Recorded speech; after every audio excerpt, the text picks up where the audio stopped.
আরামবাগ শহরকে যানজট মুক্ত করতে রাস্তায় নামলো পুলিশ। আজ রবিবার সকালে আরামবাগের এসডিপিও সুপ্রভাত চক্রবর্তী, আরামবাগ থানার আইসি রাকেশ সিং সহ একাধিক পুলিশ কর্মী আরামবাগ শহরে অভিযান চালান। মূলত সরকারি জায়গা দখল করে অবৈধভাবে ব্যবসা করা দোকানদারদের নির্দিষ্ট এরিয়ার মধ্যে ব্যবসা করার অনুরোধ করা হয়। কোনোভাবেই যাতে মূল রাস্তার উপর পসরা সাজিয়ে না ব্যবসা করতে পারে সে বিষয়ে ওয়াকিবহাল করা হয়। তবে ব্যবসায়ীরা যদি এ বিষয়ে ভ্রুক্ষেপ না করেন তাহলে আইন অনুযায়ী পদক্ষেপ নেওয়া হবে বলেই জানিয়েছেন এসডিপিও সুপ্রভাত চক্রবর্তী।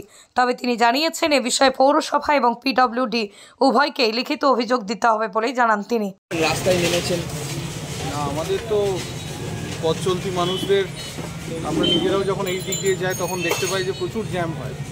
তো এই যানজটের মূল কারণগুলোই হচ্ছে ব্যবসাদারদের এই রাস্তার উপর এনক্রোচমেন্টটা। তো এটাকে যতটা সম্ভব আমরা আবেদন করছি ভালোভাবে, এটা তো রাস্তার উপরটা তো আর দোকানের অংশ নয়, এটা তো পথ চলতি মানুষের অসুবিধাই হচ্ছে। আমরা যদি পরিষেবা প্রদান করার ক্ষেত্রেই এদের এই বাজারটা মানুষের যদি অসুবিধা হয় সেটা তো কাম্য নয়।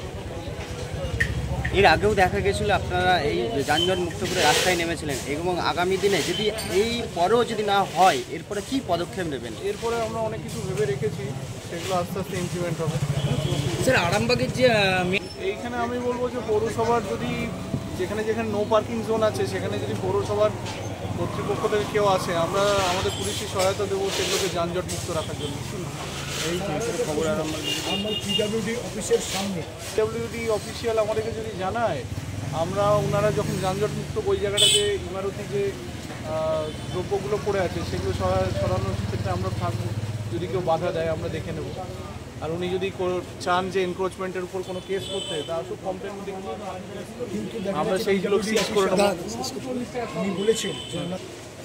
কোনো অসুবিধা নেই আমাদের, আমাদেরকে অফিসিয়ালি জানাতে হবে না, মৌখিক তো জানিয়ে লাভ নেই। আমাদের অফিসিয়ালি জানালেই আমরা অ্যাকশন নিতে পারবো। শহরকে যানজট মুক্ত করতে পুলিশ কর্মীদের উদ্যোগকে সাধুবাদ জানিয়েছেন পরশুরার বিধায়ক তথা আরামবাগ সাংগঠনিক জেলা বিজেপির সভাপতি বিমান ঘোষ। তবে তিনি বলেন, এভাবে সারা জীবনের জন্য যানজট মুক্ত করা যাবে না, এর জন্য আরামবাগে বাইপাস দরকার। তাছাড়া আরামবাগের রাস্তার উপর অবৈধ ব্যবসাদারদের রমরমা বাড়ছে, তৃণমূলের লোকজন সেখান থেকে তোলাবাজি করছে, তাই এইসব বিষয়ে নজর দেওয়া উচিত বলেই জানিয়েছেন বিমান ঘোষ। আরামবাগ দেখা যাচ্ছে যে আজকে এসডিপিও থেকে শুরু করে আইসি সকলে মিলে আরামবাগের যে যানজট, সেই যানজট মুক্ত করার জন্য তারা পথে নেমেছেন। কি বলবেন আপনি?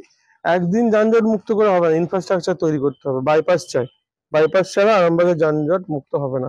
হয়তো সাময়িক ওনারা গিয়ে পরিষ্কার করেছে, খুব ভালো উদ্যোগ, কিন্তু যতক্ষণ পর্যন্ত ইনফ্রাস্ট্রাকচার না রেডি হচ্ছে ততক্ষণ পর্যন্ত যানজট মুক্ত হবে না। কারণ দেখবেন রাস্তার উপরেতেই যারা ব্যবসাদার আছে পার্কিং করে রেখে দিয়েছে, তার জন্য বেআইনিভাবে পয়সা তুলছে তৃণমূল কংগ্রেসের নেতারা। এইসব বন্ধ না হলে হবে না।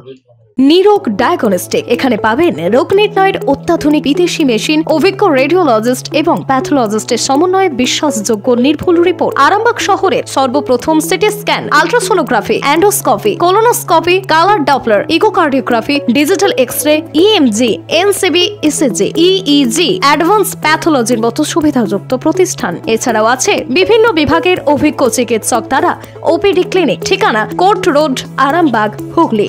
যোগাযোগ নম্বর 9732843677।